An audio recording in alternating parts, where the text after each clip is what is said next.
अरुण जेटली ने किया दावा, 1 साल में निवेश का माहौल बेहतर करने का भी किया दावा। सरकार के दावों में कितना है दम, बुलेटिन में बात करेंगे जेसीबी इंडिया के एमडी और सीईओ विपिन सोडी से।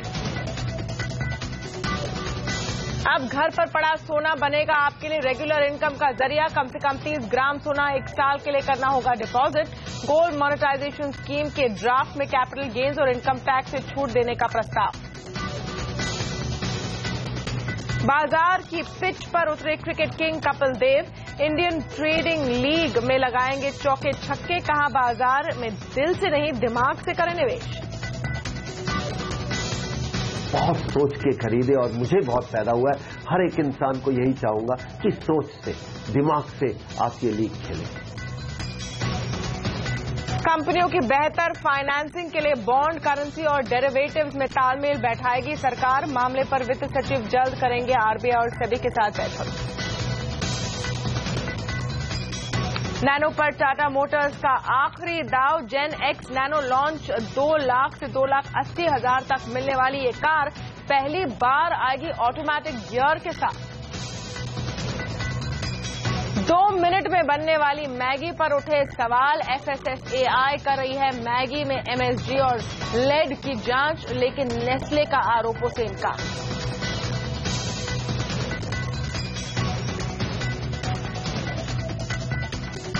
नमस्कार, आप देख रहे हैं आवाज एट 9। मैं हूं तमन्ना इनामदार दत्ता। आइए देखते हैं आज की दूसरी बड़ी खबरें।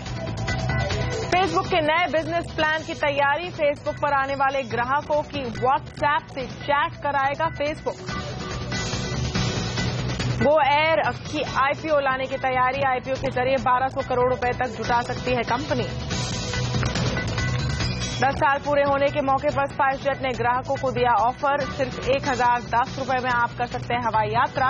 1 जुलाई से 15 अक्टूबर के बीच यात्रा के लिए 19 से 21 मई तक करनी होगी बुकिंग। अफसरों की नियुक्ति पर केजरीवाल ने राष्ट्रपति से की उपराज्यपाल की शिकायत। कहा राष्ट्रपति शासन की तरह सरकार चला रहे हैं जंग।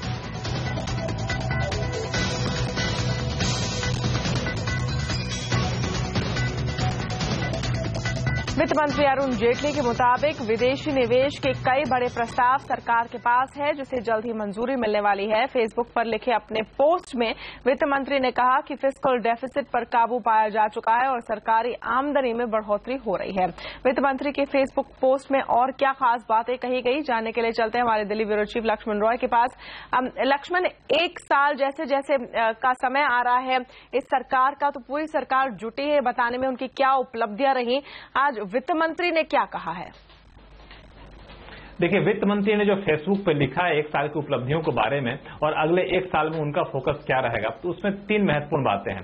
पहली बात, उन्होंने विपक्ष पर हमला किया कि पिछली सरकार में भ्रष्टाचार काफी चरम पर था, हमारी सरकार में 1 साल में भ्रष्टाचार बिल्कुल खत्म हो चुका है। दूसरी बात, निवेशकों को एक सही संदेश देने की कोशिश की है। उन्होंने दावा किया है कि पिछले 1 साल में निवेश का माहौल काफी ज्यादा बेहतर हुआ है। पिछले साल के अप्रैल से लेकर के फरवरी तक की बात करें और इस साल अप्रैल से फरवरी तक की बात करें तो विदेशी निवेश यानी फॉरेन डायरेक्ट इन्वेस्टमेंट में करीब यहाँ पे $8 बिलियन का इजाफा हुआ है। उन्होंने ये भी कहा है कि विदेशी निवेश के कई बड़े प्रस्ताव सरकार के पास रखे हुए हैं और सरकार इनको जल्द मंजूरी देने वाली है, यानी आने वाले दिनों में कई बड़े प्रस्ताव को मंजूरी होता हुआ देख सकते हैं। सरकार का जो फोकस रहने वाला है वो फोकस खासतौर से सामाजिक योजनाओं पर रहने वाला है, सामाजिक कल्याणकारी योजनाओं पर रहने वाला है। इस फेसबुक पर उन्होंने प्रधानमंत्री जनधन योजना का नाम लिया। उन्होंने ये भी कहा कि जो अभी हाल में सामाजिक सुरक्षा योजना लॉन्च की गई, इंश्योरेंस स्कीम, चाहे एक्सीडेंटल स्कीम लॉन्च की गई है, उन सबका काफी बेहतर रिस्पांस मिला है और सरकार का फोकस होगा कि जनधन अकाउंट, बैंक खाते, उसमें पैसे कैसे लाए जाए, डायरेक्ट बेनिफिट ट्रांसफर को ज्यादा स्कीम में कैसे लागू किया जाए। उन्होंने फिस्कल डेफिसिट के मोर्चे पर भी एक तरह से आश्वस्त रहने का संदेश दिया। उन्होंने कहा कि फिस्कल डेफिसिट काफी हद तक काबू में आता हुआ दिख रहा है और सरकारी खजाने लगातार दिनों दिन दुरुस्त होते जा रहे हैं। एक तरह से निवेशकों के मन में जो शंकाएं थी उसको दूर करने की कोशिश की है फेसबुक के जरिए और साथ साथ ये बताने की कोशिश की है कि सरकार का फोकस प्रो पुअर रहने वाला है। प्रो बिजनेस का जो आरोप लगता था उससे अलग हटकर प्रो पुअर पर उन्होंने काफी ज्यादा जोर दिया अपने पूरे फेसबुक पोस्ट पर। जी लक्ष्मण, बहुत शुक्रिया इस अपडेट के लिए। इधर सरकार के मेक इन इंडिया कार्यक्रम में कैपिटल गुड्स सेक्टर की खासी अहमियत है। कैपिटल गुड्स सेक्टर न सिर्फ रोजगार के लिए महत्वपूर्ण है बल्कि इंडस्ट्री की ग्रोथ के लिए भी एक अहम भूमिका अदा करता है। मेक इन इंडिया कार्यक्रम से कैपिटल गुड्स सेक्टर को कितना फायदा होगा और सरकार के 1 साल इस क्षेत्र के लिए कैसा रहा है, इस पर बात करने के लिए अब हमारे साथ जुड़ रहे हैं जेसीबी इंडिया के एमडी और सीईओ विपिन सोढ़ी। सोढ़ी साहब, स्वागत है आपका। सबसे पहले बात करेंगे सरकार के कामकाज की। तो इन्वेस्टमेंट सेंटिमेंट के लिहाज से मोदी सरकार का एक साल आपके लिहाज से कैसा रहा? मेरे हिसाब से काफी दुरुस्त हुआ है। अब एक्सपेक्टेशंस जो थी वो बहुत हाई थी, पर अगर रियलिज्म में आ जाएं, मेरा ख्याल है कि काफी आगे बढ़े हैं। ये पॉलिसी का एक कदम जो है, इट्स एन एग्जाम्पल। पर मैं आपको दिसंबर 28 एक मीटिंग मेक इन इंडिया की विज्ञान भवन में हुई थी, जिसमें प्रधानमंत्री खुद आए थे, पर सारे सेक्रेटरी और इंडस्ट्री ने एक एक सेक्टर को साथ मिलके एक प्रेजेंटेशन प्रधानमंत्री के लिए बनाई थी। तो अब क्या हुआ, एक joint agreed action plan between government and industry जो नेशन को फायदेमंद हो, वो जॉइंट एक्शन प्लान अब बन चुका है। अब इस एक्शन प्लान को हमें एग्जीक्यूट करना है। स्पीड हमेशा कम रहेगी, स्पीड हमेशा हमें बढ़ानी चाहिए, पर तरक्की जरूर हुई है। बिल्कुल, लेकिन सोढ़ी साहब, मोदी सरकार के मेक इन इंडिया प्रोग्राम को आप कैसे देखते हैं? इससे कैपिटल गुड्स सेक्टर को कितना फायदा होगा? नहीं, बहुत मिलेगा और करना चाहिए। मेरा ख्याल है हमारे देश के लिए ऑप्शन ही नहीं है, क्योंकि make in India is to do with jobs. Ultimately job creation की बात है और हर एक लेवल पे, unskilled, semi skilled, skilled and highly educated etcetera, वो कोई ऑप्शन ही नहीं है, हमें आगे जाना पड़ेगा। तो ये तो एग्जीक्यूट करना ही है। पॉलिसी के साथ, फ्रेमवर्क के साथ बड़ा क्लियर हो जाता है कि रोड मैप क्या है, पर वहां पे हम रुक नहीं सकते हैं। हमें एग्जीक्यूशन में, और एग्जीक्यूशन हमारे हिंदुस्तान में ऑन द ग्राउंड जिसे कहते हैं, वहां पे बहुत जरूरी है कि हम पॉलिसी बना के सब लोग, गवर्नमेंट, इंडस्ट्री, स्टेट गवर्नमेंट्स, क्योंकि बहुत सारी चीजें स्टेट गवर्नमेंट के साथ कनेक्टेड हैं, एक साथ मिलके उसको एग्जीक्यूट करें। क्योंकि पॉलिसी बाय इटसेल्फ रुक जाए तो एग्जीक्यूशन के बिना जॉब्स नहीं क्रिएट होंगे। जी, बहुत शुक्रिया हमसे बातचीत करने के लिए सोढ़ी साहब। और सरकार के एक साल पूरा होने के मौके पर रेल मंत्रालय 100 से ज्यादा प्रोजेक्ट का ऐलान करने जा रहा है। सीएनबीसी आवाज को मिली इस एक्सक्लूसिव जानकारी के मुताबिक मंत्रालय 26 मई से लेकर 9 जून के दौरान इन प्रोजेक्ट्स का एक एक करके ऐलान करेगा। तो क्या खास तैयारियां हैं रेल मंत्रालय की, इस पर ज्यादा जानकारी के लिए बात करेंगे अपनी संवाददाता दीपाली नंदा से। दीपाली, एक साल पूरा होने के मौके पर रेल मंत्रालय की क्या खास तैयारियां हैं, किस तरह के प्लान्स की अनाउंसमेंट करने जा रहे हैं वो लोग? सूत्रों से मिली एक्सक्लूसिव जानकारी के मुताबिक सरकार के एक साल पूरा होने के मौके पर रेल मंत्रालय एक विशेष आयोजन करने जा रहा है।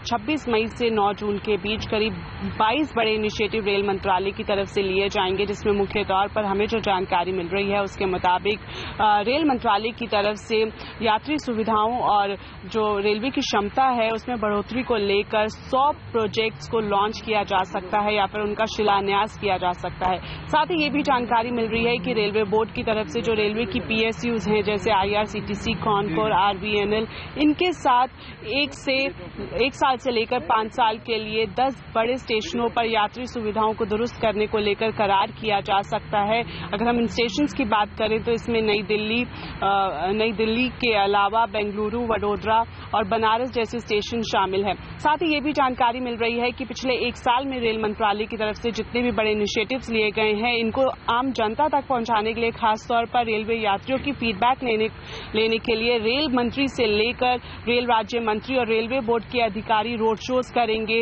बड़े पैमाने पर जो मुसाफिर हैं उनसे इंटरेक्शन करके उनकी फीडबैक लेंगे। और ये भी जानकारी मिल रही है कि जो भारतीय रेल का लोगो है उसको एज अ ब्रांड एस्टैब्लिश करने के लिए इनिशिएटिव लिया जा सकता है, जिसके तहत जो जितने भी प्रोडक्ट भारतीय रेल से जुड़े हुए हैं, चाहे हम स्टेशनरी की बात करें या मर्चेंडाइज की बात करें, वहां पर एक समान भारतीय रेल का लोगो जो है उसको एस्टैब्लिश किया जाएगा।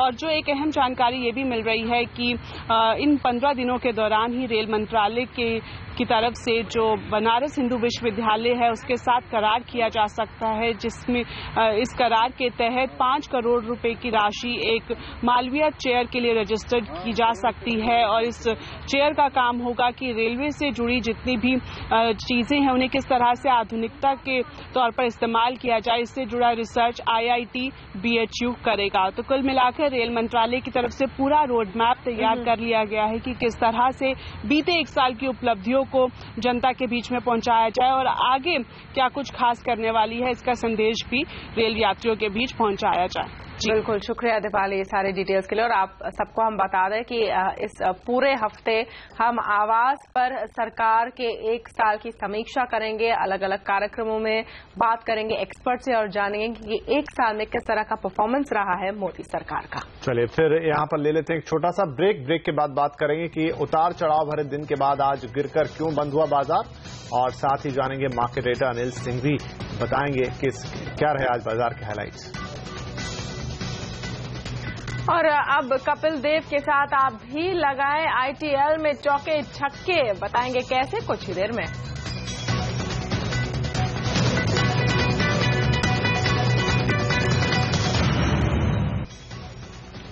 अब बात करेंगे शेयर बाजार की, जहां आज दिन की तेजी को गंवाते हुए बाजार आखिरकार गिरकर बंद हुए। बाजार बंद होने से पहले निफ्टी ने 8,400 का स्तर छू लिया था, लेकिन आखिरी घंटे में बाजार ने ऐसा गोता लगाया कि सारी तेजी गायब हो गई।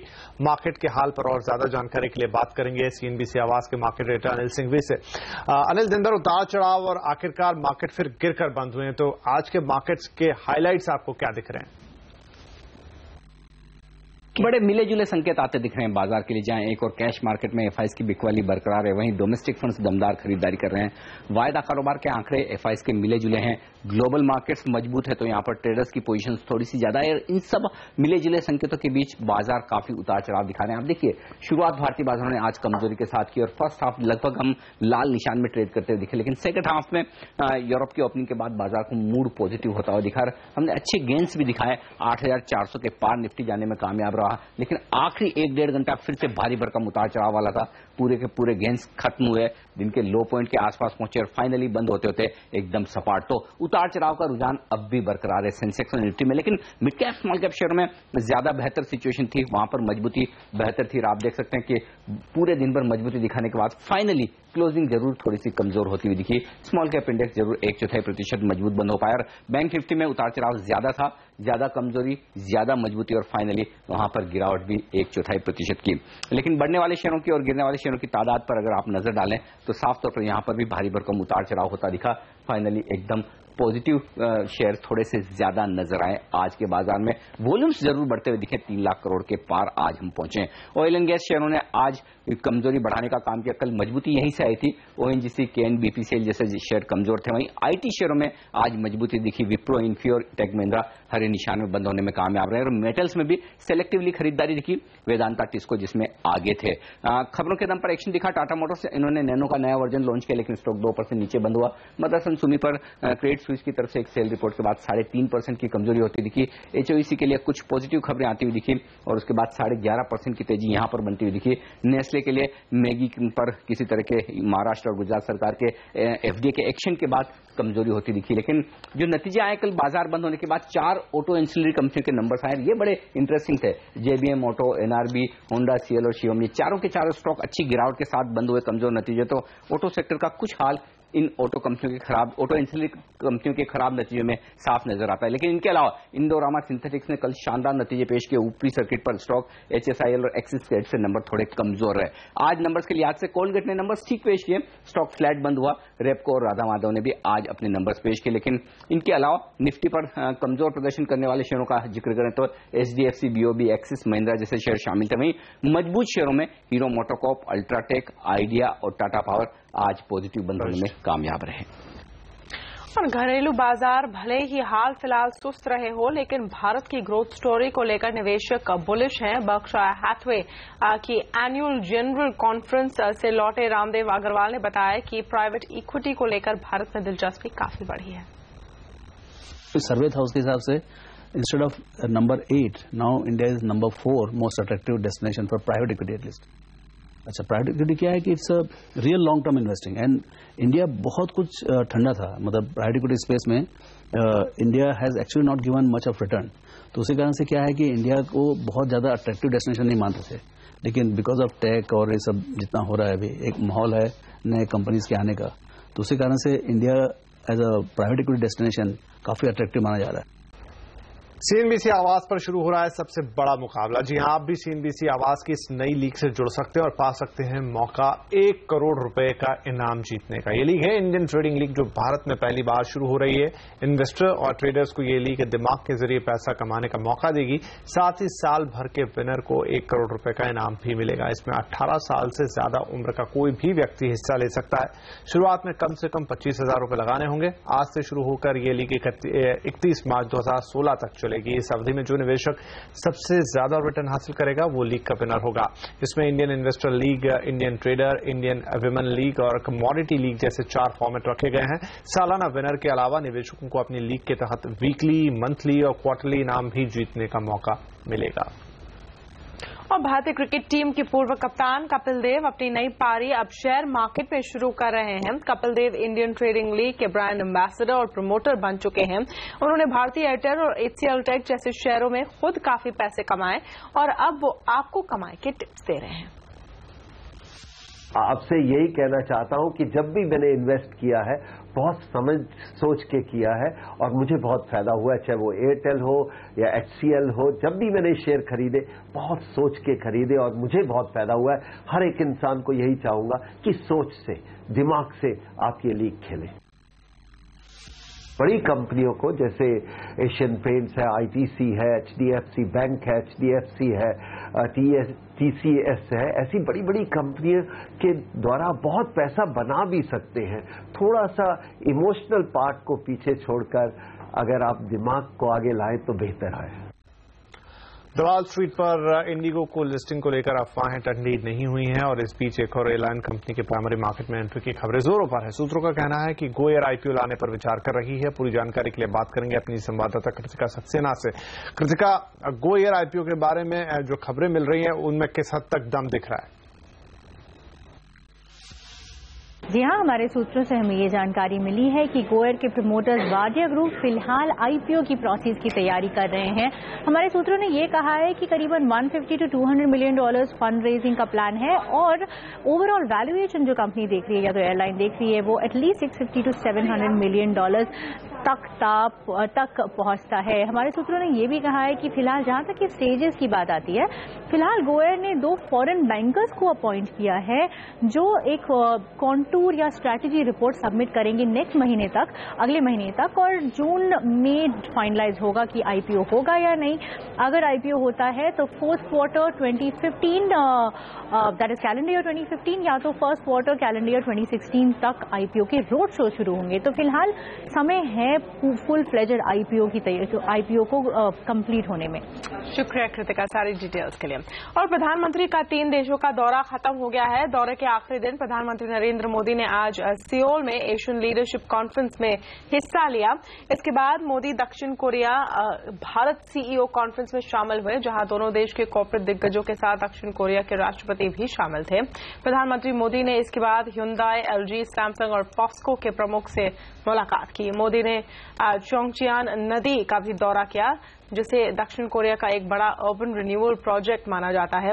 दक्षिण कोरिया भारत CEO कॉन्फ्रेंस में कोरियाई कंपनियों को निवेश का न्योता देते हुए प्रधानमंत्री नरेंद्र मोदी ने कहा कि भारत अब सिर्फ संभावनाओं का देश नहीं है, बल्कि मददगार कारोबारी नीतियों वाला देश भी है। I can tell you that India was and is a land of potentials.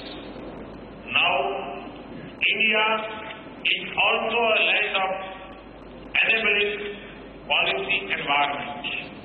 Moreover, there is renewed commitment of my government for changing the face of the country. We can join hands in the mutual benefit of our people and industry.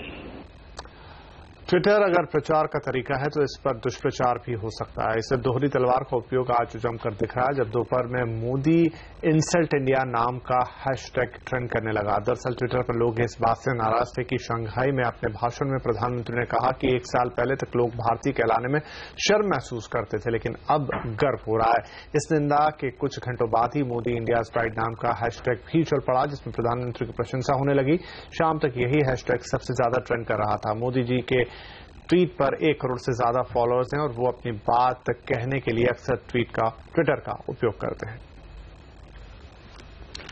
और IT दिग्गज विप्रो अब tech sector पर focus बढ़ाने वाली है। इसके लिए विप्रो ने अपने डिजिटल बिजनेस का अलग यूनिट तैयार कर लिया है। कंपनी ने सिर्फ डिजिटल कारोबार से 3 साल में $100 करोड़ कमाने का टारगेट रखा है। हमारे नेटवर्क से एक्सक्लूसिव बातचीत में विप्रो के डिजिटल हेड राजन कोहली ने बताया कि लक्ष्य हासिल करने के लिए विप्रो नॉर्थ अमेरिका और यूरोप की डिजिटल स्पेस वाली कंपनियों के साथ करार करने की भी तैयारी कर रही है। It has been set up as a separate unit because TK wants to focus, disproportionately higher amount of energy and focus on this because to him, and rightly so, to this industry, digital is the future.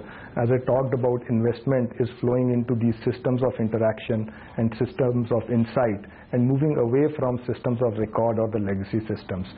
For Wipro, or this industry, to win in this space, they have to bet very heavy on digital and win in that space, and Wipro intends to win in this space. सरकार ने वित्त मंत्रालय को और ताकत देने के लिए फाइनेंस एक्ट के सेक्शन 6 में बदलाव किया है। ताजा संशोधन के बाद वित्त मंत्रालय नॉन डेट कैपिटल ट्रांजैक्शन को रेगुलेट कर सकेगा। पहले ये काम रिजर्व बैंक करता था, बाकी कैपिटल ट्रांजैक्शन को रिजर्व बैंक रेगुलेट करता रहेगा। दरअसल कैपिटल ट्रांजैक्शन की परिभाषा में कंफ्यूजन होने के कारण सरकार को फाइनेंस एक्ट में ये संशोधन करना पड़ा है। इसके अलावा रिजर्व बैंक को भी नॉन डेट कैपिटल ट्रांजैक्शन निपटारे में दिक्कत हो रही थी। ताजा संशोधन के बाद विदेशी निवेश के प्रस्ताव तेजी से निपटाए जा सकेंगे। और कंपनियों को बेहतर फाइनेंसिंग मुहैया कराने के लिए सरकार बॉन्ड, करेंसी और डेरिवेटिव में तालमेल की कोशिश में जुटी है। सीएनबीसी आवाज को मिली एक्सक्लूसिव जानकारी के मुताबिक फाइनेंस सेक्रेटरी राजीव महर्षि जल्द ही रिजर्व बैंक और सेबी के साथ एक अहम बैठक करने वाले हैं। और घर में पड़े सोने से आप कैसे कर सकते हैं कमाई, क्या है सरकार का प्लान, देखिए इस ब्रेक के बाद। और ब्रेक के बाद अगले महीने से पड़ेगा ज्यादा सर्विस टैक्स का बोझ, डिटेल्स बताएंगे कुछ ही देर में।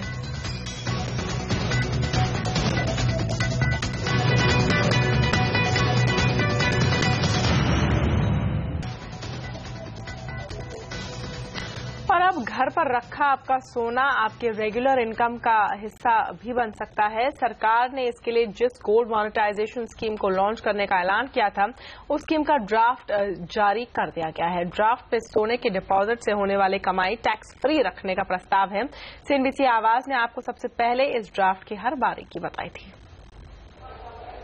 अब घर में रखे सोने की सुरक्षा की चिंता नहीं करनी होगी और न ही औने पौने दाम पर ज्वेलर्स के हाथों सोना बेचना पड़ेगा ताकि उसकी एवज में नई ज्वेलरी खरीद सकें, क्योंकि सरकार जल्द ही एक खास योजना गोल्ड मोनेटाइजेशन स्कीम लॉन्च करने जा रही है।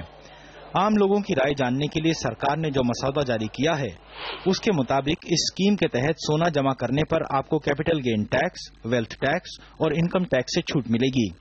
आप चाहें तो सोने की ज्वेलरी, ईंट या फिर सोने के सिक्के भी जमा कर सकते हैं।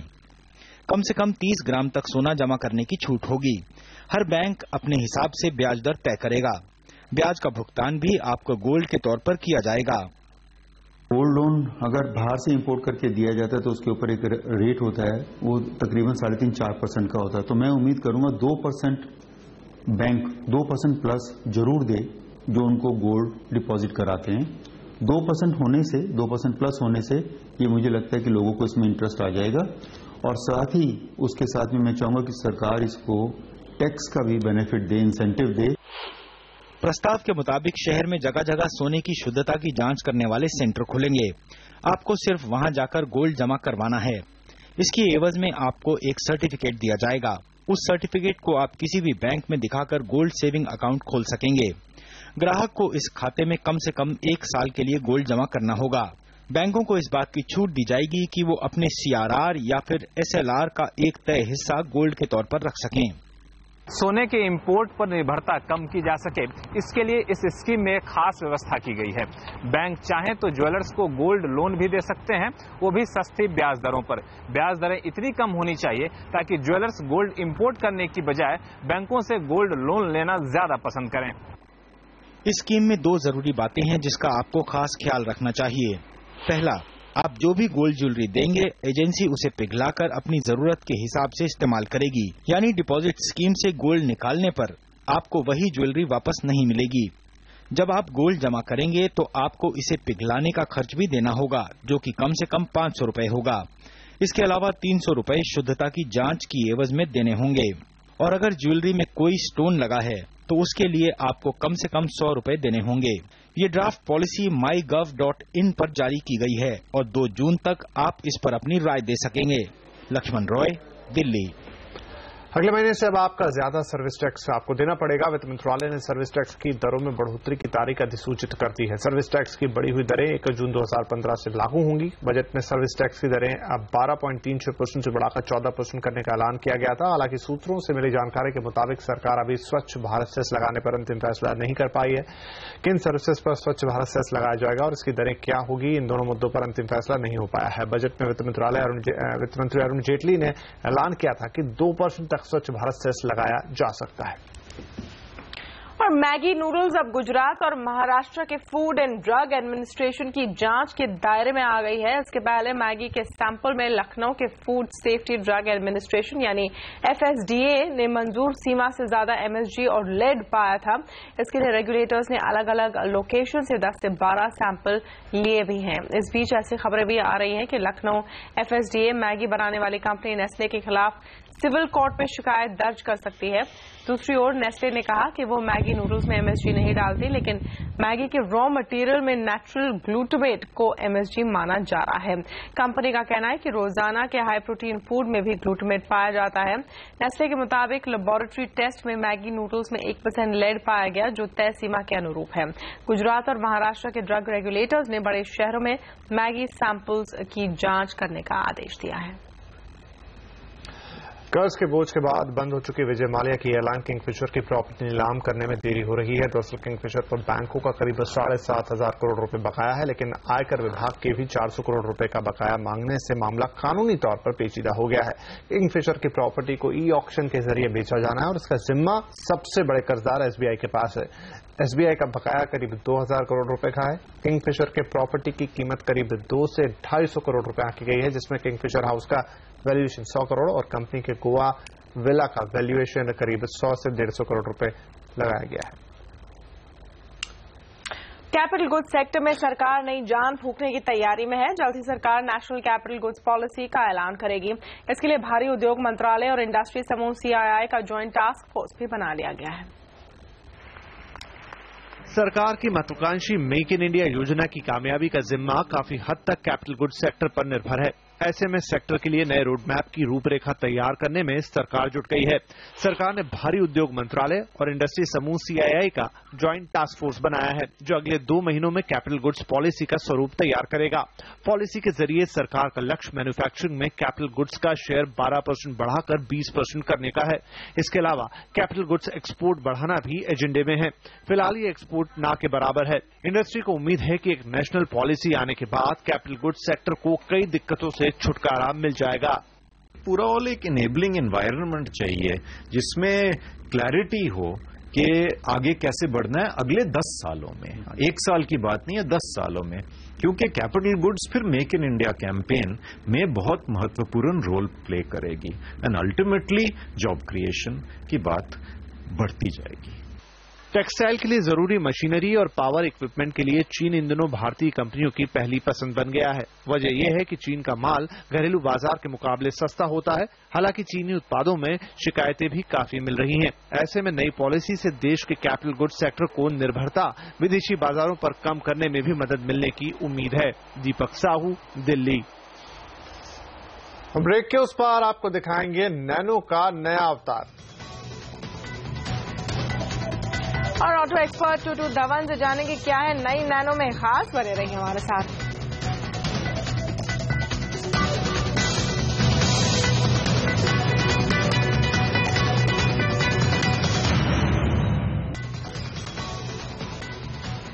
रतन टाटा का सपना रही नैनो को हिट करने के लिए टाटा मोटर्स ने कोई कसर नहीं छोड़ी है। 2009 में लॉन्च होने के बाद से कंपनी ने इसे कई बार रीलॉन्च किया, मगर सड़कों पर नैनो रेस पे पीछे ही रही। और ये इसलिए भी हुआ क्योंकि नैनो को एक सस्ती कार के तौर पर मार्केट किया गया। लेकिन अब टाटा ने अपनी स्ट्रैटेजी बदलते हुए नैनो जेन एक्स को एक स्मार्ट सिटी कार के रूप में लॉन्च कर दिया है और इसमें पुरानी नैनो के मुकाबले ढेर सारे फीचर्स दिए हैं। नई नैनो जेन एक्स अब एक स्मार्ट सिटी कार हो गई है, यानी इसमें अब मैनुअल के साथ ऑटोमेटिक गियर का भी ऑप्शन है। लुक और स्टाइल में भी नई नैनो पहले से काफी आकर्षक है। नई नैनो में अब कुछ ऐसे फीचर्स भी मिलेंगे जो एंट्री लेवल की दूसरी कारों में नहीं हैं। तो जाहिर है अब इसकी कीमत भी ज्यादा होगी। मुंबई में नई नैनो की कीमत 2,10,000 से 3 लाख रुपए के बीच है। टाटा मोटर्स को यकीन है कि अब नई नैनो फुल स्पीड पर दौड़ेगी। इसमें कई विश्वास के कई कारण हैं हमारे। एक तो कार बहुत स्मार्ट लगती है, इंटीरियर्स पूरे रिवैम्प हो गए हैं इसके अंदर हमने कई जो कस्टमर से फीडबैक आता था, जो कस्टमर को बूट चाहिए था, हमने इसमें ओपनेबल टेलगेट लगाया है। कस्टमर को इसके अंदर एक अच्छा ऑडियो म्यूजिक सिस्टम चाहिए था, इंफोटेनमेंट सिस्टम इसमें बहुत अच्छा हुआ है। और एक हमारी इंसाइट थी कि कस्टमर को एक ऐसा सॉल्यूशन चाहिए जो उसकी गियर से मुक्ति दिला दे। तो ये एक्चुअली गियर मुक्त कार है, जिससे ऑटोमेटिक गियर है। एक्चुअली काफी फीचर्स हैं जिससे हमें कॉन्फिडेंस है। कंपनी ने कस्टमर से मिलने वाली फीडबैक के आधार पर सारी कमियां दूर करने की कोशिश की है। नई नैनो में अब 24 लीटर का फ्यूल टैंक है, जबकि पहले ये 15 लीटर का था। साथ ही अब बूट स्पेस भी बढ़कर 110 लीटर हो गई है। पावर स्टीयरिंग, ब्लूटूथ कनेक्टिविटी जैसे जेन नेक्स्ट फीचर्स भी जोड़े गए हैं। नैनो को कामयाब करने के लिए टाटा मोटर्स अब अपनी मार्केटिंग स्ट्रेटेजी भी बदल रही है। Naturally, we have a lot of strategies. First, I told you power of 1+1. Also, we are doing digital पे हम काफी काम कर रहे हैं। हमारा नेटवर्क फुटप्रिंट हम बढ़ा रहे हैं। अभी हम करीब 359 सिटीज के अंदर है, हमें काफी आगे बढ़ना है। कई प्रोग्राम्स हैं।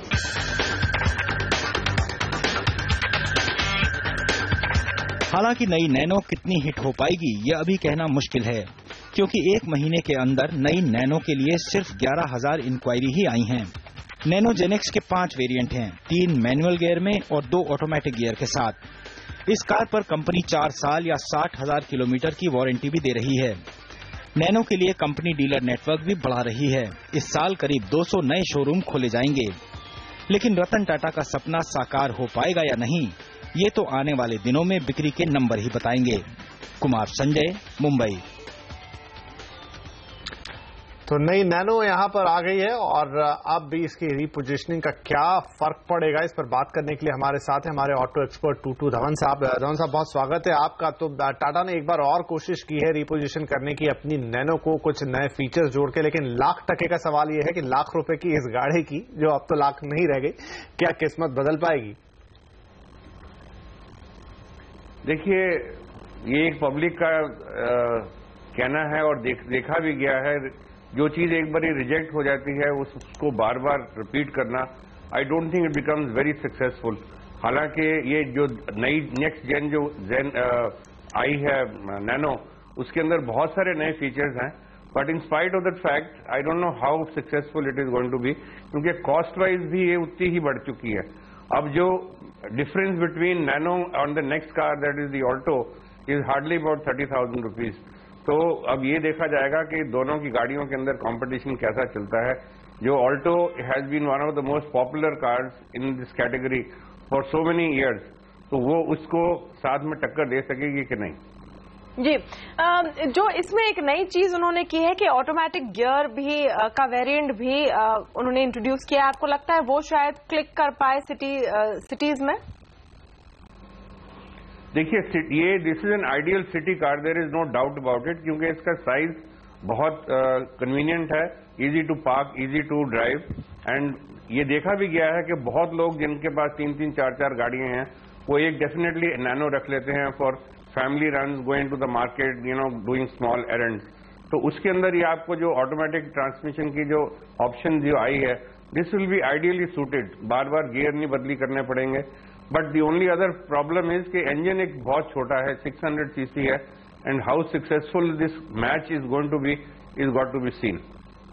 टूडू साहब, जो कंपनी के प्रेसिडेंट हैं पैसेंजर कार्स के मयंक पारेख साहब, जो पहले मारुति के साथ भी काम कर चुके हैं, उनकी बात हम सुन रहे थे अभी, तो उनका कहना है कि बहुत उनकी कोई सर्वे रिपोर्ट है जो कहती है कि बहुत सारी फैमिलीज है जिन्हें सेकंड कार चाहिए, वो नैनो को लेकर उत्साहित थी। कुछ चीजें जो कम थी वो अब हमने ठीक कर दी और वहां से उन्हें उम्मीद लग रही है। आपको लगता है कि उनकी उम्मीद कामयाब हो पाएगी? देखिए साहब, ये तो आने वाले दिनों के अंदर ही पता लग सकता है। हम तो क्या कह सकते हैं, सिर्फ ये जरूर है कि हाँ, this nano is definitely better than the earlier one. इसमें हैचबैक लगा दिया है, बट कुछ उसके अंदर इडियोसेंट्रिसीज हैं जो अभी भी चली आ रही हैं। फ्यूल टैंक अभी भी उसका बॉनेट खोल के ही आप पेट्रोल डालेंगे उसके अंदर। जो इंजन की रिफाइनमेंट है वो वैसे ही है जैसे पहले थी। बाकी ये आपके अंदर एक्सेसरीज बहुत सारी हैं। This lot of Bluetooth and music and जो आपकी सिंक कर जाते हैं आपका system of telephone into the audio and this thing, तो वो बहुत कन्वीनियंट चीजें हैं। बाकी कन्वीनियंस ही सिर्फ नहीं देखी जाती, आजकल लोग देखते हैं, ब्रांडिंग भी देखते हैं, टाटा की ब्रांडिंग कैसी है एंड दी अदर कार जिसके अंदर थोड़ी सी बेटर ब्रांडिंग है। तो आजकल की जो नई जनरेशन है वो ब्रांड वैल्यू उनको ज्यादा है rather than having a new product. जी टूडू साहब, बहुत शुक्रिया हमसे बातचीत करने के लिए। तो नैनो तमन्ना नए अवतार में तो आ गई है, बड़े बड़े फीचर जो हमने बात की, बदलाव भी हुए हैं, लेकिन क्या लगता है कि ये इसकी किस्मत को चमका पाएंगे? शायद जो कंपनी है टाटा मोटर्स, उन्हें इसे पूरी तरह से रीलॉन्च के साथ रीनेम रीब्रांड भी करना चाहिए था, क्योंकि उस तरह की गाड़ी की स्पेस है।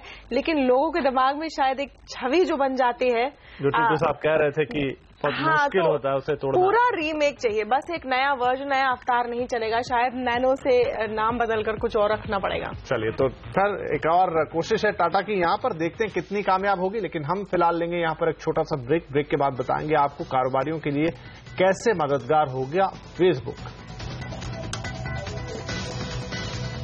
और नई टूरिज्म पॉलिसी से क्यों नाखुश है इंडस्ट्री, बताएंगे कुछ ही देर में।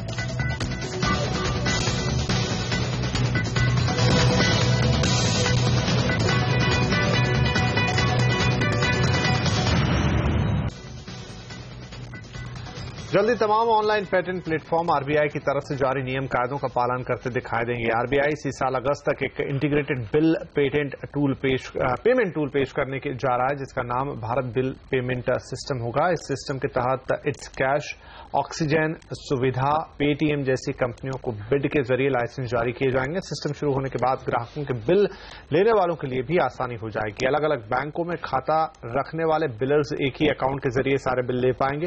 बताया जा रहा है कि नए सिस्टम के लागू होने के बाद सिर्फ बिजली और फोन के बिल ही नहीं, बल्कि स्कूल कॉलेज की फीस तक आप इससे जमा कर पाएंगे। और एफआईआईज बाजार पर जमकर पैसा लौटा रही हैं, मगर दिलचस्प ये है कि उनका 3/4 निवेश सिर्फ 4% कंपनियों में लगा है। किन कंपनियों पर एफआईआईज का दिल आया है, जानते हैं हमारी सहयोगी हर्षदा सावंत से। बीएसई में 5,565 कंपनियां लिस्टेड हैं और उनमें से अगर आप देखें तो सिर्फ 3.5 से लगभग 4% में ही एफआईआईज ने जमकर दिल लगाया है, यानी कि जमकर पैसा लगाया है। ये लगभग 200 कंपनियां अगर आप देखें तो वो रेशियो उभर कर आता है। और अगर पिछले 5 सालों की आप बात करें तो 77% एफआईआई का जो पूरा पैसा आया है उसमें 77% पैसा इन 4% कंपनियों में ही आया है। यानी कि ये जो डेटिंग गेम है एफआईआईज का, वो कुछ स्पेसिफिक कंपनियों पर ही आया है, तो सिलेक्टिव बेसिस पर ही वो इश्क लड़ा रहे हैं। तो किन कंपनियों के साथ प्यार मोहब्बत की बातें यहां पर की हैं एफआईआई ने पिछले 5 सालों में, आपको बता दें ये स्पेसिफिक सेक्टर से हैं। फाइनेंशियल कंपनियां यहां पर अव्वल नंबर पर हैं, वहीं पर सबसे ज्यादा पैसा लुटाया गया है। इसके अलावा टेक्नोलॉजी कंपनियां शामिल हैं, कुछ एफएमसीजी प्लेयर्स हैं और यहां पर हमने देखा है आरआईएल जैसी दिग्गज कंपनियां भी शामिल हैं। तो कौन सी वो तमाम 11 प्रेम कहानियां जो सबसे ज्यादा एक्टिव हैं, आप कह सकते हैं इनकी तुलना आप रोमियो जूलियट और ही रांझा जैसी स्टोरी से जरूर कर सकते हैं, क्योंकि ये एवरलास्टिंग लव है एफआईआईज का। तो वो कौन सी कंपनियां हैं मैं आपको बता दूं। एचडीएफसी एक टॉप फेवरेट, और ये सबसे दिलचस्प कहानी इसीलिए है क्योंकि 80% एफआईआईज का निवेश इसी शेयर में है। इसके अलावा एक्सिस बैंक हो, आईसीआईसीआई बैंक जहां पर 40% से ज्यादा की हिस्सेदारी FIIs की ही है, तो ये आप कह सकते हैं एवर लास्टिंग लव स्टोरी है। इसके अलावा बैंक्स में शामिल है कोटक महिंद्रा बैंक जैसे शेयर भी, जहां पर भी बड़े पैमाने पर पैसा लगा, और HDFC बैंक भी इस सूची का हिस्सा है। टेक्नोलॉजी कंपनियों में इन्फोसिस एक टॉप फेवरेट है जिसमें 34% हिस्सेदारी FIIs की है। इसके अलावा TCS 15% हिस्सेदारी इस कंपनियों की FIIs में ने होल्ड की हुई है। ITC जैसे शेयर भी टॉप फेवरेट में शामिल हैं, और टाटा मोटर्स, सन फार्मा, रिलायंस इंडस्ट्री जैसी कंपनियों पर भी दिल काफी समय से लगा हुआ है, और यहीं पर हमने देखा है सबसे ज्यादा आप कह सकते हैं मोहब्बत हुई है FIIs को इन कंपनियों के परफॉर्मेंस को लेकर। ओवरऑल इनकी स्टोरी पर FIIs का दिल जरूर आया है। शुक्रिया अर्शदा। और मैगी में स्वास्थ्य के लिए नुकसानदायक MSG और लेड के मामले पर हम लगातार खबर रखे हुए हैं। अब CNBC आवाज पर जुड़े हमारे संवाददाता रोहन सिंह। रोहन, किस तरह के आरोप लगे हैं मैगी पर, कौन कौन जांच कर रहा है और नेस्ले का क्या कहना है? जी बिल्कुल, मैगी फिलहाल FSSAI जो फूड रेगुलेटर है उसके जांच के दायरे में है, और ये पूरा मामला है कि उत्तर प्रदेश का जो food safety and drug administration है उसने मैगी के सैंपल्स की रैंडम जांच की, और उसमें पाया कि MSG जो मोनोसोडियम ग्लूटामेट है वो और लेड की मात्रा प्रिस्क्राइब्ड लिमिट से काफी ज्यादा है। MSG बच्चों के लिए काफी नुकसानदायक है, और हम जानते हैं मैगी का एक बहुत बड़ा कंज्यूमर बेस बच्चे ही हैं, तो इस पर चिंता जताई जो FSD है और उसने FSSAI को एक लेटर लिखा कि क्यों ना इसकी और जांच की जाए और मैगी की लाइसेंस को खत्म कर दिया जाए, क्योंकि इसमें MSG की मात्रा काफी ज्यादा है, लेड की मात्रा काफी ज्यादा है। फिलहाल FSSAI के जो हमारे सूत्र हैं वो कह रहे हैं कि इसकी गंभीरता से जांच चल रही है, और ये पाया जा रहा है कि क्या जो सैंपल्स जो देखे गए और जो FSDA की जो फाइंडिंग है उसमें कितनी सच्चाई है। लेकिन अगर एक बार ये पता चल गया या एक बार ये कंफर्म हो गया कि FSDA की फाइंडिंग सही है तो मैगी के लिए काफी मुश्किलें बढ़ सकती है। MSG हम आपको बता दें कि एक एडिक्टिव है जो कि एक जो फ्लेवर ऐड करने के लिए डाला जाता है। फिलहाल इसकी जांच चल रही है, और जब तक FSSAI इसकी पूरी जांच नहीं कर सकता है तब तक मैगी के बारे में के भविष्य के बारे में कुछ कहा नहीं जा सकता। लेकिन ये चिंता की बात जरूर है, क्योंकि बहुत बड़ी संख्या में लोग मैगी का इस्तेमाल करते हैं, और इस बात की जांच होने के बाद ही ये पता चलेगा कि इस पूरे आरोपों में कितनी सच्चाई है। रोहन, बहुत शुक्रिया इस जानकारी के लिए। दुनिया की number 1 social network site company Facebook अब जल्द ही कारोबारियों का काम आसान बनाने जा रही है। कैसे, ये बता रहे हैं हमारे टेक गुरु अभिषेक तेलंग। उनके पास हम चलेंगे। तो अभिषेक, फेसबुक क्या करने जा रहा है जिससे एंटरप्रेन्योर, बिजनेसमैन इनको फायदा हो जाएगा? देखिए, फेसबुक बेसिकली व्हाट्सएप के जरिए पैसा कमाने की सोच रहा है। सूत्रों के मुताबिक फेसबुक अब अपने यूजर्स को व्हाट्सएप की मदद से कस्टमर्स तक पहुंचने की परमिशंस दे सकता है। इस तरह के B2C इंटरैक्शन के लिए अभी टेस्टिंग जारी है, और उम्मीद है कि फेसबुक मैसेंजर के कुछ फीचर्स भी व्हाट्सएप में इसी कारण से देखने को मिल जाए। फेसबुक के लिए एक बहुत अच्छा कमाई का जरिया बन सकता है, क्योंकि फेसबुक अगर दुनिया की नंबर 1 सोशल नेटवर्किंग सर्विस है तो व्हाट्सएप भी अपने 80 करोड़ एक्टिव यूजर्स के कारण नंबर 1 मैसेजिंग प्लेटफॉर्म है। यहां मैं ये बता देना चाहता हूं कि फेसबुक ने पिछले साल व्हाट्सएप को खरीद लिया था। अब फेसबुक के इस नए बिजनेस मॉडल से फेसबुक का फायदा तो होगा ही, कारोबारियों को भी अपने बिजनेस को एक फैलाने का एक नया जरिया मिल जाएगा। अगर किसी को परेशानी होगी तो शायद वो आपके मेरे जैसे आम कंज्यूमर्स को हो, जो अब तक मोबाइल फोन और ईमेल पर स्पैम से परेशान थे। अब उम्मीद करते हैं कि स्पैम का ये जंजाल व्हाट्सएप को ना जकड़ ले। Finger crossed. और नई टूरिज्म पॉलिसी के ड्राफ्ट से टूरिज्म इंडस्ट्री से जुड़े लोग नाखुश हैं। उनका कहना है कि ड्राफ्ट पॉलिसी में उनकी चिंताओं को दूर करने की ओर ध्यान नहीं दिया गया है। दूसरी ओर सरकार का कहना है कि वो टूरिज्म पॉलिसी से जुड़े सभी पहलुओं पर लोगों की राय जानने के बाद ही अंतिम पॉलिसी बनाएगी। भारत सरकार ने टूरिज्म को बढ़ावा देने के मकसद से 13 साल पुरानी नेशनल टूरिज्म पॉलिसी 2002 में बदलाव करने का फैसला लिया है, लेकिन ड्राफ्ट पॉलिसी के प्रस्तावों से टूरिज्म इंडस्ट्री खासी उत्साहित नहीं है। ड्राफ्ट पॉलिसी में केंद्रीय पर्यटन मंत्रालय के तहत एक एडवाइजरी बोर्ड बनाने और पीएमओ की निगरानी में इंटर मिनिस्ट्रियल कोऑर्डिनेशन कमेटी बनाने का प्रस्ताव है। इसके अलावा SEZ की तर्ज पर स्पेशल टूरिज्म जोन बनाने और कलिनरी हेरिटेज को विकसित करने जैसे प्रस्ताव भी ड्राफ्ट पॉलिसी में शामिल हैं। लेकिन टूरिज्म इंडस्ट्री की एक बड़ी मांग है टैक्स मुद्दों पर सफाई की, जिस पर ड्राफ्ट में कुछ भी नहीं कहा गया है। जो टूरिज्म इंडस्ट्री है जो based on foreign exchange earning it should be treated as an export earning, क्योंकि फिजिकल एक्सपोर्टर्स को सर्विस टैक्स से एग्जम्पशन है और हम लोगों को नहीं है, तो ये बड़ी डिस्क्रिमिनेशन है। इस मसले पर पर्यटन मंत्रालय सभी स्टेक होल्डर्स से उनके विचार मांग रहा है। मंत्रालय ने इसके लिए अपनी वेबसाइट पर सुझाव देने का विकल्प भी रखा है। पर्यटन मंत्रालय ने टूरिज्म इंडस्ट्री को भरोसा दिलाया कि वो सबकी राय जानने के बाद ही अंतिम पॉलिसी तैयार करेगा। ड्राफ्ट पॉलिसी में हमने लोगों से सजेशंस मांगे हैं और उन सजेशंस को हम इनकॉर्पोरेट करने का प्रयास कर रहे हैं, उस पर डिस्कशन डिबेट करके, इसीलिए पॉलिसी लाने में थोड़ा समय भी लग रहा है। भारत में आने वाले विदेशी टूरिस्टों की तादाद दुनिया भर में सैलानियों का सिर्फ 0.68% है और पर्यटन मंत्रालय का लक्ष्य इसे साल 2020 तक बढ़ाकर कम से कम 1% करने का है। मंत्रालय को उम्मीद है कि नई टूरिज्म पॉलिसी आने के बाद उसे अपना लक्ष्य पाने में काफी मदद मिलेगी। अर्णव वसावड़ा, दिल्ली। और अब 1000 रुपए में कीजिए हवाई सफर। ब्रेक के बाद बताएंगे कैसे और कहां। और स्मार्टफोन के बाजार में उतरा एक और नया खिलाड़ी, मिलवाएंगे आपको इस ब्रेक के बाद।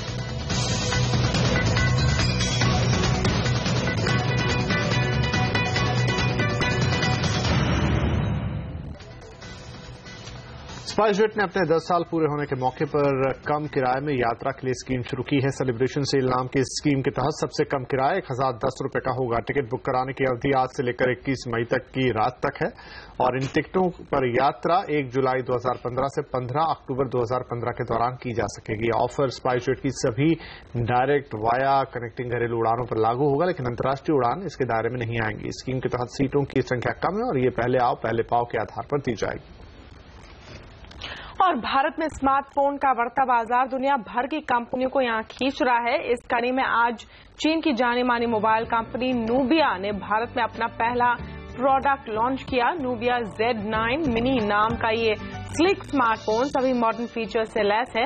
इस स्मार्टफोन का एक खास फीचर है फ्रेम इंटरफेस टेक्नोलॉजी FIT, जिससे आप फोन के साइड से इसके कैमरा समेत कई फीचर्स को मैनेज कर सकते हैं। इसका प्राइमरी कैमरा 16 मेगापिक्सल और फ्रंट कैमरा 8 मेगापिक्सल का है।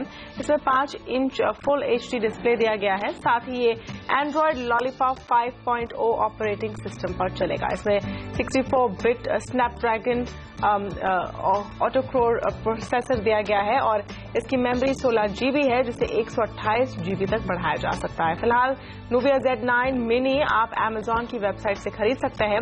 इसकी कीमत रखी गई है 16,999 रुपए।